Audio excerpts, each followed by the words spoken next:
भगवान बुद्ध के एक भिक्षु अपने गांव गया जहां उनकी मां रहती थी, मिलने के लिए गया। तो अपने बेटे को बड़े दिनों बाद, कहना चाहिए वर्षों बाद आया देख उसकी मां, बड़े व्यापारी का वो बेटा था।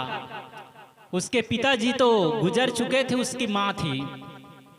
तो बेटा को आए देख मां गांव में नगाड़े बजवा दिए और सबको ये संदेश दिया गया कि यहाँ भिक्षु आए हैं, मेरा बेटा आए हैं, और सभी गांव के लोग एक जगह चौराहे पर इकट्ठे हों, वहाँ उपदेश करेंगे।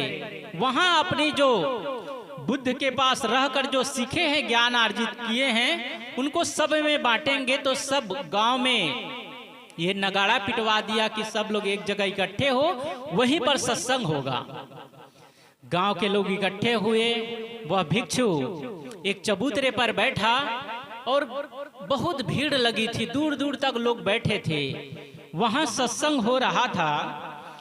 तभी उसके घर में, बड़े व्यापारी थे वे लोग, उसके घर में चोरों का गिरोह, चोर कई लोग मिलकर उसके घर में डाका डालने के लिए चले गए कि ये बड़े व्यापारी का घर है और गांव तो सुना है, सत्संग में सब लोग चले गए हैं, चलो चोरी करते हैं उसके घर जाकर।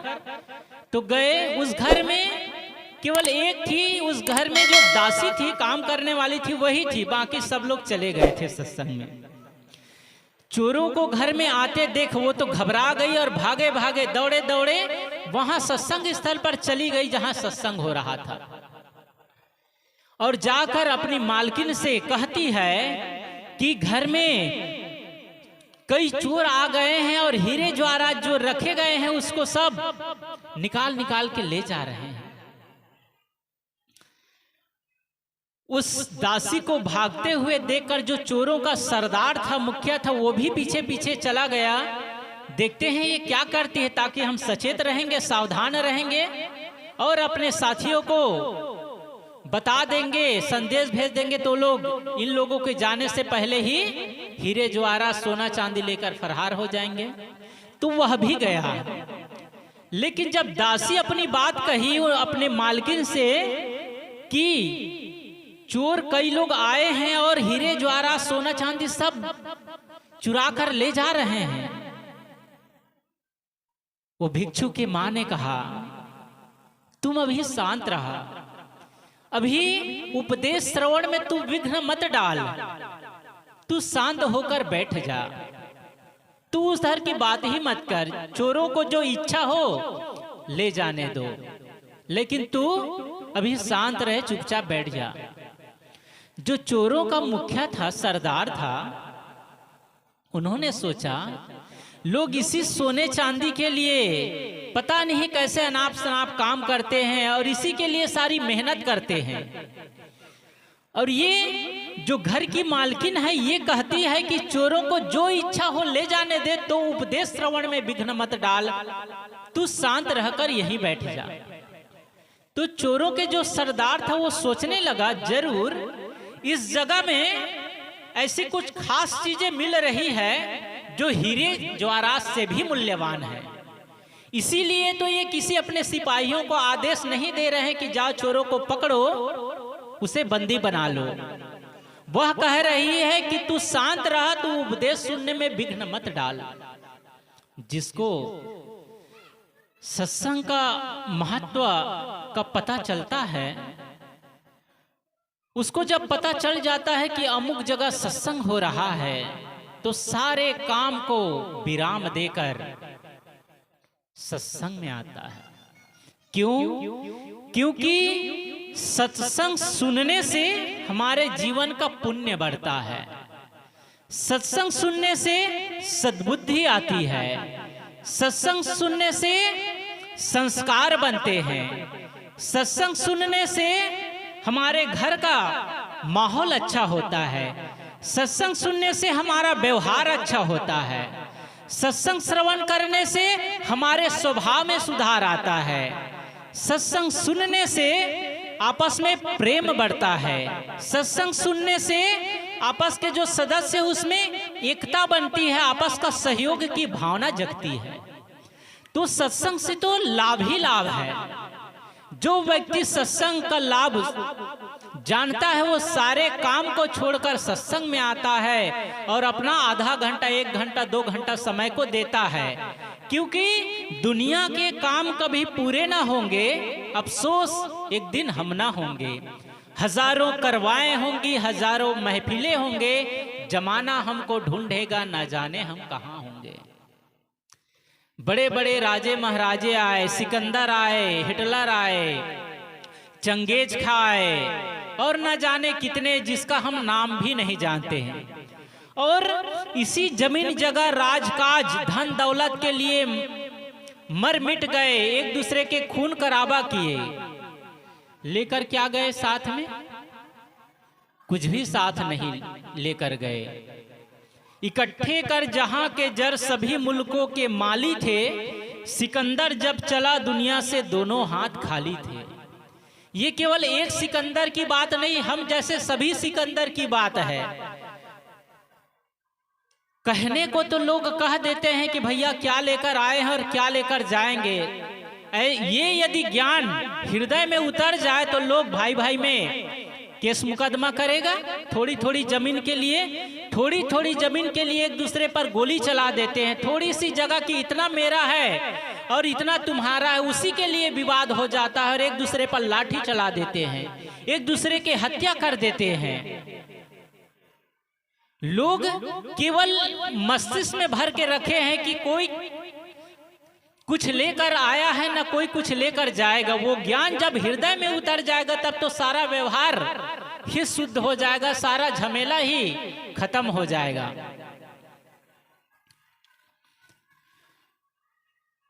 तो ये जो दुनिया के काम कभी पूरे नहीं होंगे।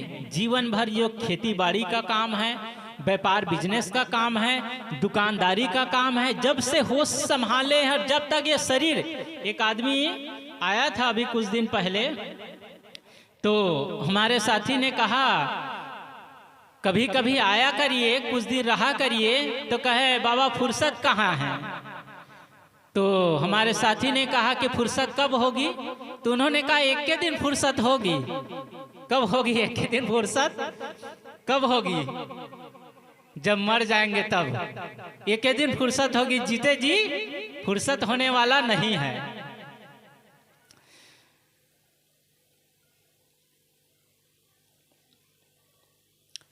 लोग साधन को ही साध्य मान लिए हैं। जो धन दौलत जमीन जगह रुपए पैसे है ये साधन है, जीवन गुजर के लिए है। इसके लिए कितना समय देते हैं? 8-8 घंटे 10-10 घंटे 14 घंटे लोग निकालते हैं। किसके लिए? साधन के लिए। वही आदमी के लिए साध हो गए। आदमी का लक्ष्य होता है, बच्चे होता है, पढ़ाई करके क्या बनेंगे, तुम्हारे जीवन का लक्ष्य क्या है? तो कहता है मैं डॉक्टर बनूंगा, मैं इंजीनियर बनूंगा। फिर उसके बाद फिर सोचे ही नहीं है। डॉक्टर तो बन गए, ये साधन है, ये तो मिल गई। मान लो डॉक्टर के पोस्ट पर चले गए, अपने जो ड्यूटी है करने लगे, तो उससे आपके आमदनी हो रही है, घर परिवार चल रहा है, पैसा इकट्ठा कर रहे हैं। बस इतने के लिए ही जीवन मिला है। शादी ब्याह करके बाल बच्चे घर परिवार बसाने के लिए, महल बना लेने के लिए, थोड़ी सी जमीन खरीद लेने के लिए, थोड़ा पैसा बैंक में बच्चों के लिए नाम कर देने के लिए डिपॉजिट कर दिए, बस उतने के लिए जीवन नहीं, कुछ और करने के लिए है। ये साधन है, ये पहली सीढ़ी है। दूसरी सीढ़ी क्या है? ये सत्संग भजन है, यही मुक्ति रूपी मंजिल तक पहुंचाएगा। यदि सत्संग भजन को छोड़ दिए, जैसे साइकिल होती है तो साइकिल में जब दोनों चक्के ठीक होते हैं तभी साइकिल आगे बढ़ती है। यदि हमारे पास मोटरसाइकिल है, सामने चक्का में हवा ही नहीं है, पंचर है, और पीछे वाले चक्का में हवा है, तो उससे कहीं कोई यात्रा होगी? कोई 2-4 किलोमीटर भले किसी प्रकार चला जाए लेकिन ज्यादा देर वो यात्रा नहीं कर सकता उस गाड़ी पर बैठ के, क्योंकि सामने वाला चक्का पंचर है, सब खराब हो जाएगा टायर ट्यूब। जब दोनों चक्के ठीक होंगे तब वो जहां जाना चाहता है वहां पहुंच सकता है। धन और धर्म, आदमी केवल धन को महत्व देता है और धर्म को तो बिल्कुल नजरअंदाज ही कर दिया है। सदगुरु संत जन कहते हैं ये धर्म, ये दूसरा पक्ष है, ये भी तुम्हारा अच्छा होना चाहिए, तब तुम्हारे जीवन में बैलेंस बना रहेगा। तराजू जब दोनों पल्ला ठीक रहता है तभी कुछ चीजें नापी तौली जाती है। यदि अनबैलेंस हो तो फिर उसमें तराजू में कोई चीजें नापी तौली नहीं जाएगी, उसको पहले बराबर करना पड़ता है, तब उसमें चीजें रखकर बराबर मात्रा में दिया जाता है। हमारे जीवन का लक्ष्य है, एक तो हम अपने जो घर परिवार है उसके परवरिश करें, अपना जो कर्तव्य है उसको पूरा करें, बाल बच्चों को पढ़ा लिखा कर शादी ब्याह करके उसको ठौर ठिकाना लगा दिए। कोई नौकरी कर रहा है, कोई खेती बाड़ी संभाल रहा है, कोई दुकान कर रहा है, वो अपने पैर पर खड़ा हो गया। अब जो हमारे जो जीवन का दायित्व है हमारे अपने लिए है, उसको भी करना है, सत्संग करना है, भजन करना है, भक्ति करना है, दान करना है, परोपकार करना है। इसी का संस्कार हमारे साथ में जाएगा। और बाकी आदमी कितना बड़ा मकान बना लिया, कितनी जमीन खरीद लिया, क्या क्या कर लिया, वो कुछ भी साथ नहीं जाता है। तो वो उपासिका कहती है, वो भिक्षु की माँ कहती है कि तू शांत रहा भी, सत्संग श्रवण में, उपदेश श्रवण में तू विघ्न मत डाल। चोरों के जो सरदार थे उसको लगा कितना मूल्यवान जो सोने चांदी, इसको तो हम चुरा कर ले जा रहे हैं, और ये अपनी सिपाहियों को आदेश नहीं दे रही कि जाओ उन्हें पकड़ो, ये कहती तू विघ्न मत डाल।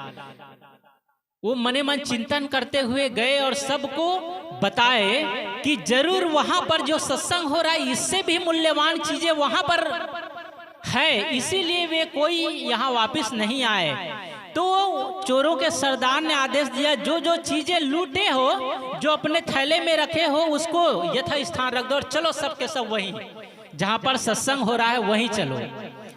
सब लोग चले गए और सत्संग जहां हो रहा था वहां पर बैठे रहे। लगता था उसे कि अमृत बरस रहा है, कभी सत्संग जीवन में सुना ही नहीं था। वहां बैठकर उसे शीतलता मिली, वहां बैठकर उसे शांति मिली, वहां बैठकर उसे लगा कि जीवन भी कुछ चीज है, वहां बैठकर उसे आनंद प्रसन्नता मिली। बहुत खुश हुए, कभी वे लोग सत्संग सुने नहीं थे, मन एकदम प्रफुल्लित हो गया, मन आनंदित हो गया।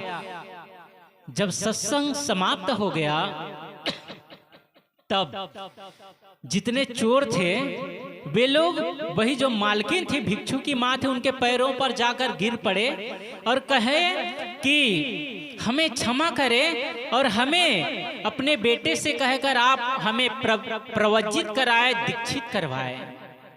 वो तो सोचने लगी आप लोग कौन हैं, तो सारी घटना बताए, हम लोग चोर हैं और आपके घर में चोरी करने के लिए गए थे। और जो मैं, चोरों के सरदार ने कहा, मैं जब दासी भागी भागी आपको बताने के लिए आया तो मैं पीछे पीछे आया था। जब आपने कहा कि चोरों की जो इच्छा हो ले जाने दे, उपदेश श्रवण में बाधा मत डाल, विघ्न मत डाल, तू भी शांत होकर यही बैठ जा।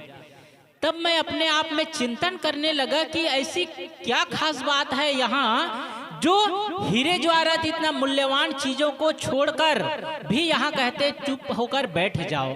तो हम लोग भी चोरी करना छोड़ करके यहाँ आकर बैठ गए। तब हमने जीवन को जाना, तब हमने शांति को जाना, तब हमें एहसास हुआ कि सन्मार्ग क्या है और गलत मार्ग क्या है। आप ही हमारे गुरु हैं। यदि आप ऐसा नहीं कहते तो हमारे ये चोरी करना तो चलता ही रहता, हमारे जीवन में बदलाव कभी आता ही नहीं। तो आप ही हमारे गुरु हैं, आप हमें दीक्षित करवाए। तो वो जो घर की मालकिन थी, भिक्षु की माँ थी, उन्होंने अपने बेटे को कहा और सभी चोर दीक्षित हो गए और अकेले जंगल में जाकर मौन रहने लगे, ध्यान साधना करने लगे, एकांतवास करने लगे।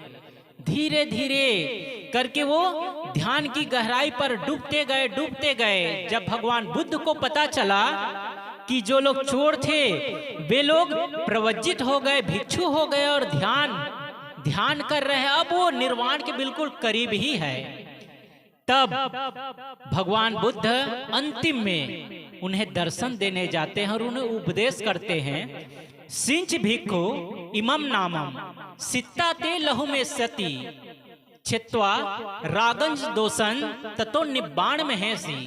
भगवान बुद्ध कहते हैं, सिंच भिक्खु, ए भिक्षुओं सींचो, तुम्हारे जो जीवन रूपी नाव में विकारों का पानी भरा है। नाव होती है, नाव में यदि छेद है और नदी में तैर रही है नाव, तो उसमें पानी भरने लगेगा। यदि नाव में पानी भरने लगा तब ना तो डूब जाएगी और यात्रियों को भी डुबा देगी। तो नाव में पानी, नौका पानी में चले ये तो शुभ है, यात्रियों को आर पार कराएगा, एक किनारे से दूसरे किनारे तक ले जाएगा।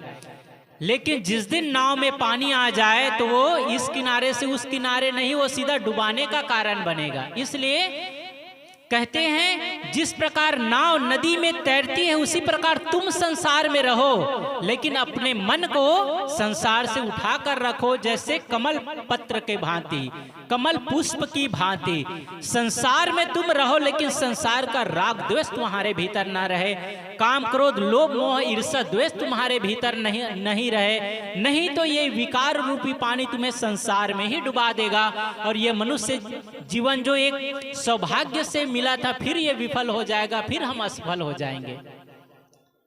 जैसे कोई कैदी होता है, अनेक गुनाह किया है अपने जीवन में, तो उसे जेल में बंद कर दिया जाता है और लंबे अरसे के बाद सोचते हैं जेलर लोग, वहां के जो पुलिस लोग होते हैं, अफसर लोग, वे लोग सोचते हैं इनको बहुत वर्ष हो गए जेल की सजा काटते काटते, हो सकता है इनके जीवन में कुछ चेंजिंग आया होगा, बदलाव आया होगा, तो उसे समझा बुझा कर रिहा कर देते हैं कि अब जाओ, तुम कोई गलत काम मत करना, कोई चोरी हारी मत करना, कोई हिंसा हत्या मत करना, अच्छा से जीवन बिताना। वह व्यक्ति जेल से छूटकर आया और फिर वही काम में लग गया, फिर वही चोरी बदमाशी करने लग गया, फिर हिंसा हत्या करने लग गया, फिर लूटपाट मचाने लग गया। तब क्या होगा? फिर से उसे जेल में बंद कर दिया जाएगा। हम सबको 4,84,00,000 योनि कहा जाता है। 84 लाख योनि में भटकते भटकते भटकते भटकते ये सजा थी।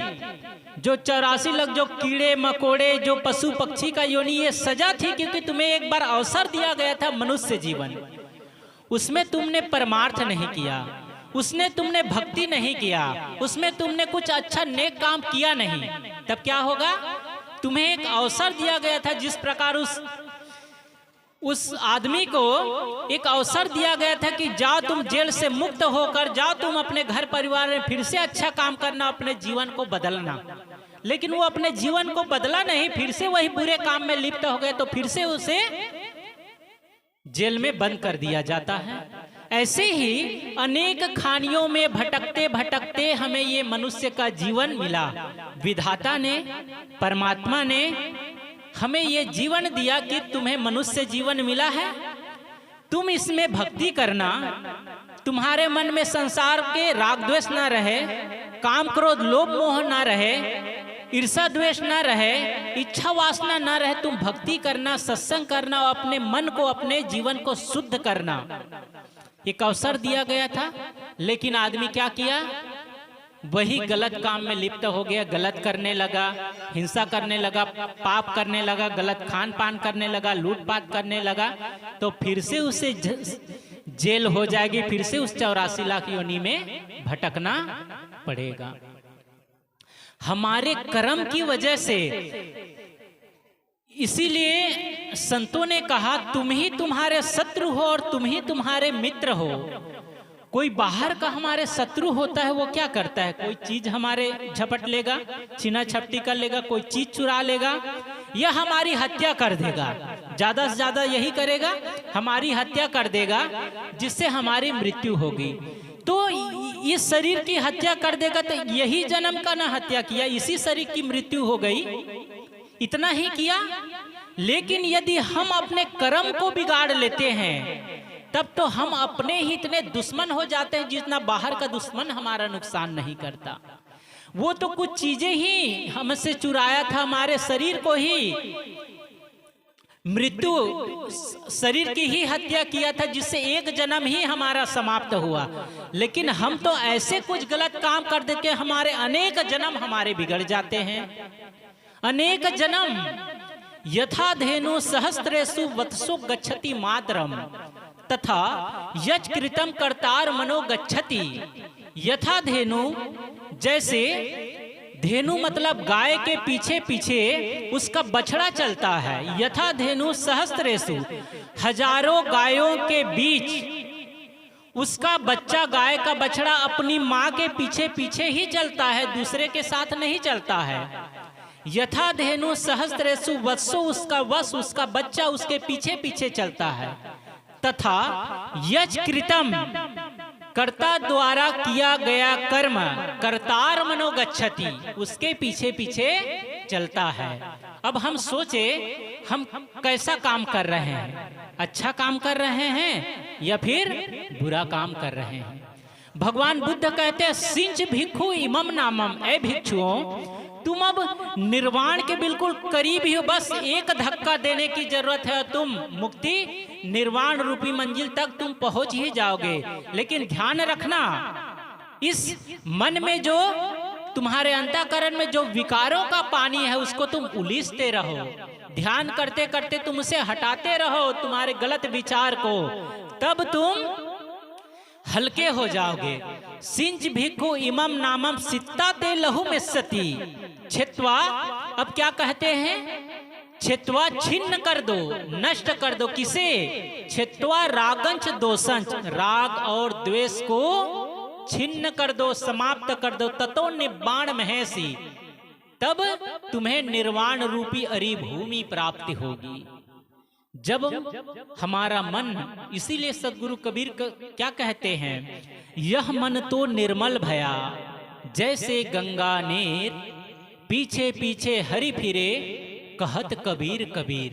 अभी मन मैला है ना, मन पवित्र नहीं हो तो हम भगवान के पीछे पीछे जा रहे हैं, भगवान हमारे पीछे पीछे नहीं। तो लोग कितना तीरथ व्रत करते हैं, रहते वैसा का वैसा ही, जीवन में बदलाव नहीं आता है। क्यों? क्योंकि गंगा में नहा लेने से शरीर का मैल धुल जाता है, अच्छी बात है। तीर्थों में जाने से थोड़ी देर के लिए मन प्रसन्न हो जाता है, थोड़ा माहौल बदल जाता है, देखने सुनने को मिलता है, कुछ जानकारी बढ़ती है, वहां तक ठीक है। लेकिन यदि मन का दोष, मन का विकार नहीं घटा, तो फिर वैसा का वैसा ही रहेगा जीवन। वो एक भजन में आया है कि चारों धाम हम घूरी भरी अइलो, चारों धाम हम घूरी भरी अइलो, कतहु न देखे सुधारे है। चारों धाम आदमी घूम के आ जाता है, लेकिन उसके जीवन में कोई सुधार नहीं आता है, वैसा का वैसा ही रहता है। तो हमें मुक्ति रूपी मंजिल तक पहुंचना है, शांति रूपी मंजिल तक पहुंचना है, तो हमें जीवन में सत्संग करना चाहिए। सत्संग करने से हमारी बुद्धि शुद्ध होगी, सत्संग करने से हमारा घर का माहौल अच्छा बनेगा। आज बच्चे का जो जन्मदिन है, तो उसके अवसर पर यह सत्संग है। उस बच्चे को, उन्हीं के नहीं किसी के बच्चे को अच्छा संस्कार कैसे मिलेगा? परिवार का माहौल अच्छा होगा तब। जिस घर में सुबह से उठकर ही फिल्मी गाना बज रहा है तो बच्चे क्या बनेंगे? वही धर्मेंद्र, जितेंद्र और माधुरी दीक्षित, हेमा मालिनी बनेगी। क्यों? क्योंकि वही उसे दिया जा रहा है, वही चल रहा है फिल्मी गाने। और जिस घर में सुबह सुबह पूजा पाठ होता है, भक्ति के गीत बजते हैं, लोग नहा धोकर अगरबत्ती जलाते हैं, पूजा पाठ करते हैं, तो वो बच्चे में वह संस्कार पड़ेगा। किसी के घर के जो मालिक है, पिता ही शराब पी रहा है, उसका बेटा क्या सीखेगा? वही शराब पीना सीखेगा। कोई गांजा पी रहा है, गुटखा खा रहा है, बच्चे क्या सीखेगा? कोई झूठ बोल रहा है, बच्चे क्या सीखेगा? कोई अपनों से ही गाली गलौज बातें कर रहा है, गाली दे देकर बात कर रहा है, तो बच्चे क्या कहना सीखेगा और गलत चीजें सीखेगा। इसलिए यदि हम चाहते हमारे बच्चे अच्छे हो, बुढ़ापे में हमारी सेवा करे, अच्छे संस्कार वाले, झूठ ना बोले, शराब ना पिए, कहीं गलत संगति में ना जाए, गलत लोगों के साथ उठे बैठे ना, गलत चीजों का आहार ना करे, तो वैसा घर का माहौल बनाना पड़ेगा। कोई आदमी सोचे, ये सौरा वाले लोग सोचे कि हमारे गांव में, हमारे गांव से होकर ट्रेन गुजरे, यहाँ के गांव के लोग ये सोचे कि ट्रेन हमारे गांव से होकर गुजरे। हमें कहीं जाना होता है तो बड़ी दिक्कत होती है, ट्रेन पकड़ने के लिए पूर्णिया जाना पड़ता है या कहीं दूसरी जगह जाना पड़ता है, तो कैसा अच्छा होता कि हमारे गांव से ट्रेन होकर गुजरती है, हमें ट्रेन पकड़ने के लिए ज्यादा दूर जाना नहीं पड़ता, अपने ही गांव में बैठ जाते। तब ट्रेन कैसे आएगी? ट्रेन कैसे आएगी? उसके लिए तो जंक्शन बनवाना पड़ेगा, सरकार से ऑर्डर लेना पड़ेगा, तब तो ट्रेन आएगी। कोई बस स्टैंड है तभी तो बस वहां आकर रुकेगी, बस स्टैंड है ही नहीं, तब कहां से? इसी प्रकार आदमी सोचता है हमारे बच्चे अच्छे हो, घर में सुख शांति समृद्धि आए, सब लोग प्रेम से रहे, तो कहां से होगा? घर के माहौल को वैसा बनाना पड़ेगा। लोग आपस में लड़ते रहते हैं, क्यों? क्योंकि सत्संग में जाते नहीं। निशानी क्या है? इसको थोड़ा अपने, जिस प्रकार माताएं अपने कमर में चाबी की गुच्छी रखती है ना, वैसे इसको संजो कर रखे, बहुत काम आने वाला है। क्या है? स्वर्ग स्थिता नाम ही जीव लोके, चत्वारि चिन्हानि वसंति देहि, दान प्रसंगो मधुराचा वाणी, दिवाचनम चा ब्राह्मण तर्पण। क्या कहते हैं? स्वर्ग की आत्मा, जो व्यक्ति जीते जी अपने जिस घर को स्वर्ग बना लेता है, उसकी 4 निशानियां हैं। क्या क्या है? स्वर्ग स्थिता नाम है जीव लोके, चत्वारि चिन्हानि वसंति देहे, दान प्रसंगो, दान देता है वो।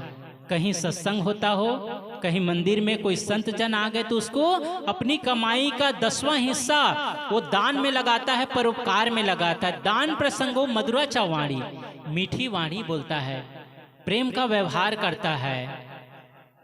दान प्रसंगो मधुराचा वाणी, देवाचनम, देवताओं के प्रति आस्था रखता है। ब्राह्मण तर्पण, जो संत गुरुजन हैं उनकी सेवा आराधना करता है, अपने घर में बुलाता है, तो सहज ही संत जन आपके घर में पधारते हैं, तो उसके साथ साथ बहुत कुछ घर में सुख शांति समृद्धि लक्ष्मी का वास होता है।